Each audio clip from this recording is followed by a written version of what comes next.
En novembre dernier, j'ai eu la bénédiction d'être invité avec Henry Eyring et Gérald Cosset à assister à un colloque sur le mariage et la famille au Vatican, à Rome.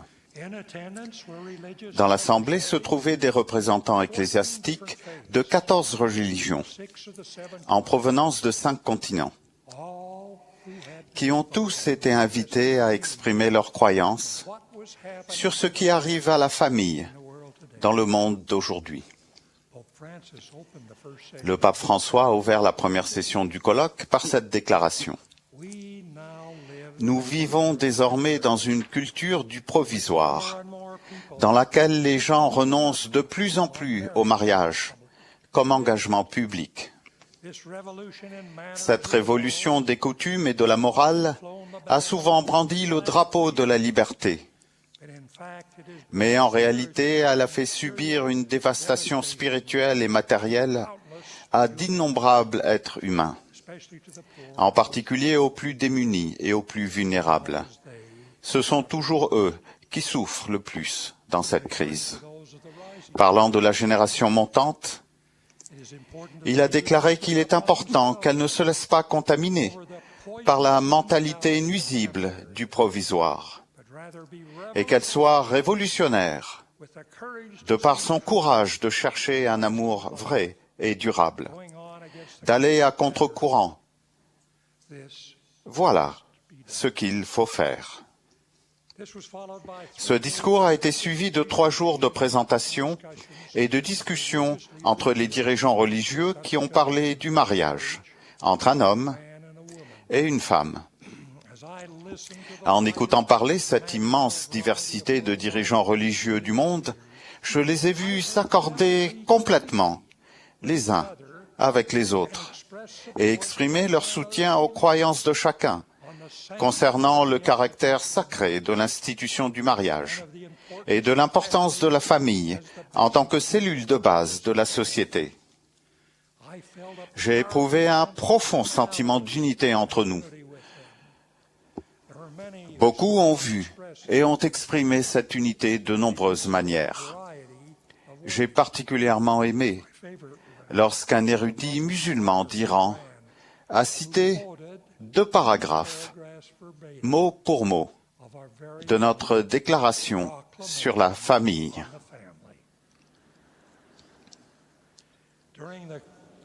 Durant le colloque, j'ai remarqué que lorsque différentes religions, confessions et églises partagent les mêmes croyances sur le mariage et la famille, leur unité s'étend aussi aux valeurs, à la loyauté et à l'engagement qui sont naturellement associés à la famille. J'ai trouvé remarquable la manière dont le mariage et les priorités centrées sur la famille dépassaient et supplantaient toutes les différences politiques, économiques et religieuses. Pour ce qui est de l'amour pour le conjoint et des espérances, des inquiétudes et des aspirations pour les enfants, nous sommes tous pareils. C'était merveilleux de se trouver dans des réunions avec des orateurs du monde entier qui exprimaient de manière universelle leurs sentiments sur l'importance du mariage entre un homme et une femme. Chaque discours a été suivi de témoignages d'autres dirigeants religieux. Le président Eyring a rendu le dernier témoignage du colloque.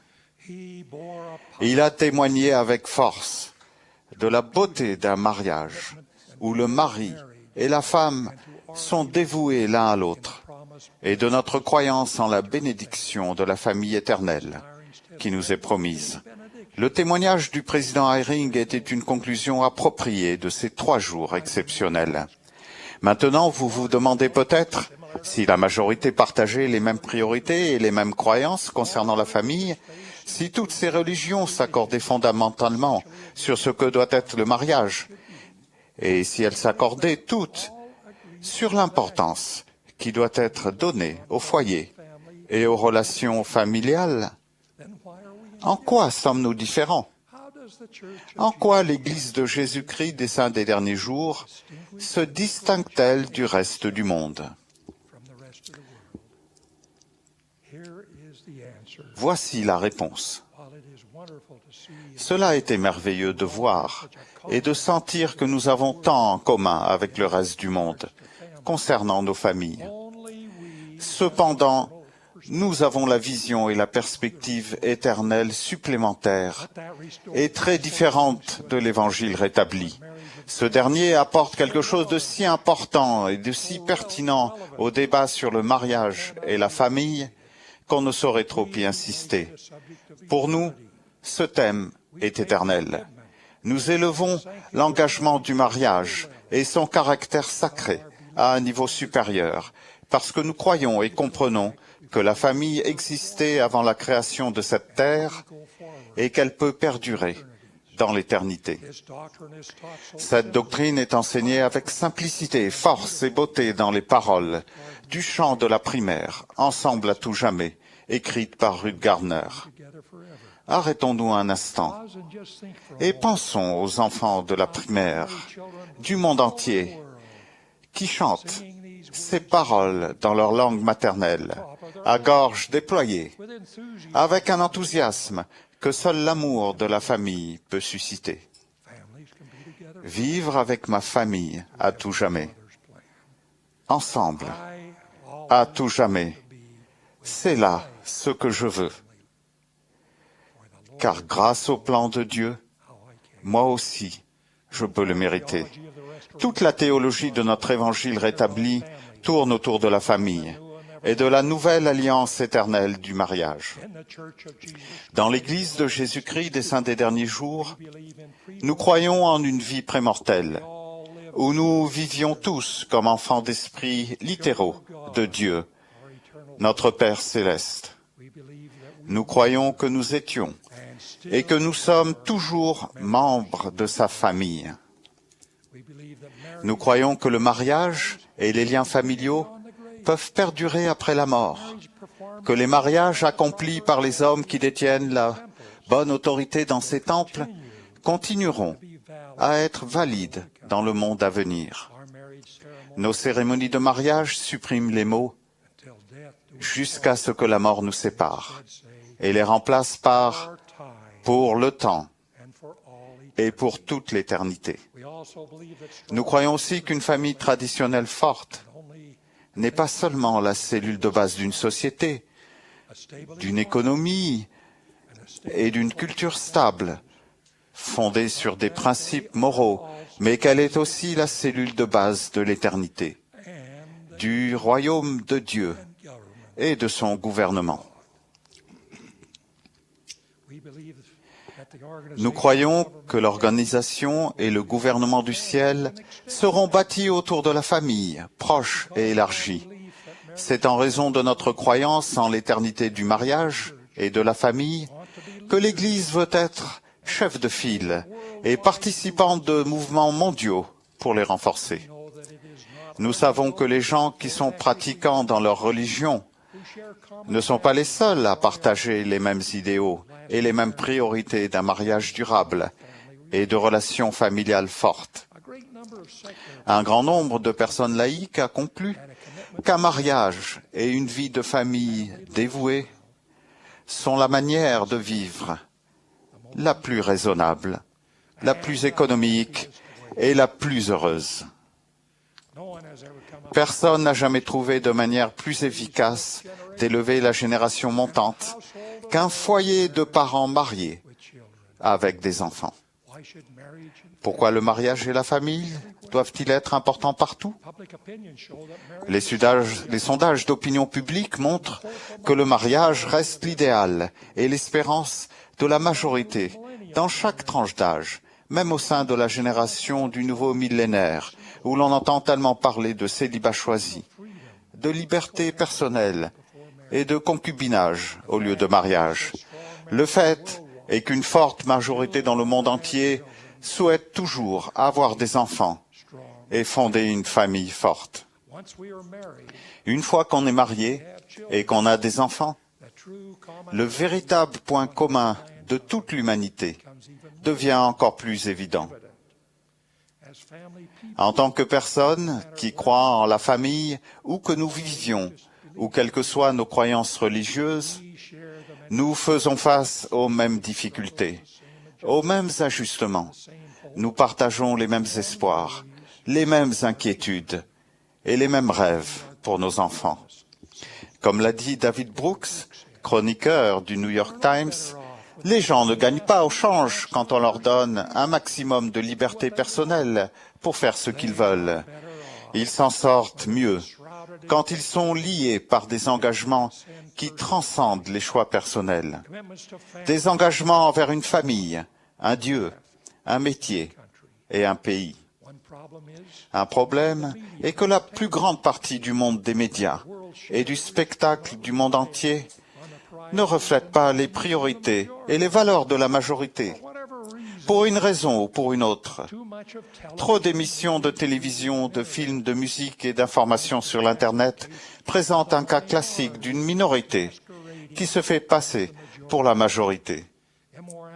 L'immoralité et la moralité, allant de la violence descriptive au sexe récréatif, sont présentées comme la norme et peuvent pousser les gens qui ont des valeurs traditionnelles à penser qu'ils sont démodés ou qu'ils viennent d'une époque révolue. Dans un monde dominé par l'influence des médias et de l'Internet, il n'a jamais été aussi difficile d'élever des enfants responsables et de garder unis les mariages et les familles. Cependant, en dépit de ce que peuvent suggérer les différentes formes de médias et de divertissement, et en dépit du déclin réel du désir que certains ont de se marier et de fonder une famille, une forte majorité de l'humanité croit toujours que le mariage doit être entre un homme et une femme. Ils croient en la fidélité dans le mariage et ils croient en ces vœux du mariage, dans la maladie comme dans la santé, et jusqu'à ce que la mort nous sépare.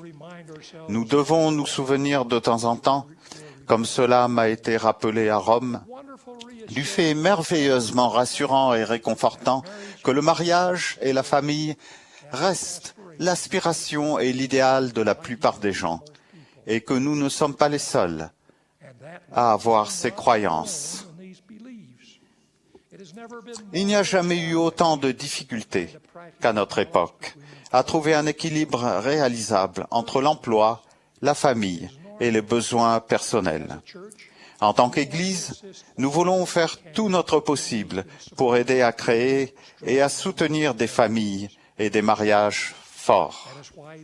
C'est la raison pour laquelle l'Église participe activement aux différentes coalitions et aux efforts œcuméniques pour renforcer la famille et en assure la direction.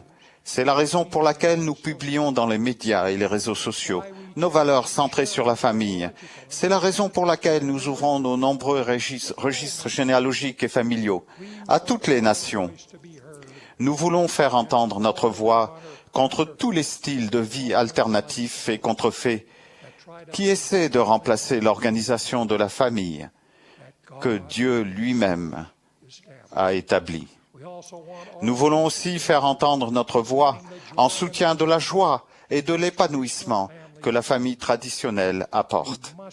Nous devons continuer d'élever cette voix dans le monde entier, en déclarant la raison pour laquelle le mariage et la famille sont si importants, et la raison pour laquelle ils le resteront à jamais. Mes frères et sœurs, l'Évangile est centré sur le mariage et la famille. C'est aussi autour du mariage et de la famille que nous pouvons nous unir le plus avec d'autres religions. C'est à propos du mariage et de la famille que nous nous trouverons le plus de points communs avec le reste du monde. Ce sont le mariage et la famille qui donnent à l'Église de Jésus-Christ des saints des derniers jours les meilleures occasions d'être une lumière sur la colline. Je finirai en rendant témoignage. Et mes 9 décennies sur cette terre me donnent largement le droit de dire ça.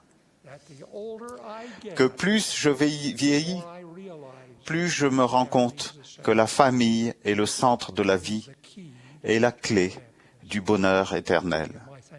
Je remercie ma femme, mes enfants, mes petits-enfants, mes arrière-petits-enfants, tous les cousins, la belle famille et la famille élargie qui enrichissent ma vie et la rendent même éternelle.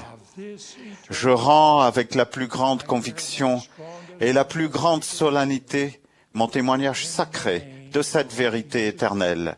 Au nom de Jésus-Christ. Amen.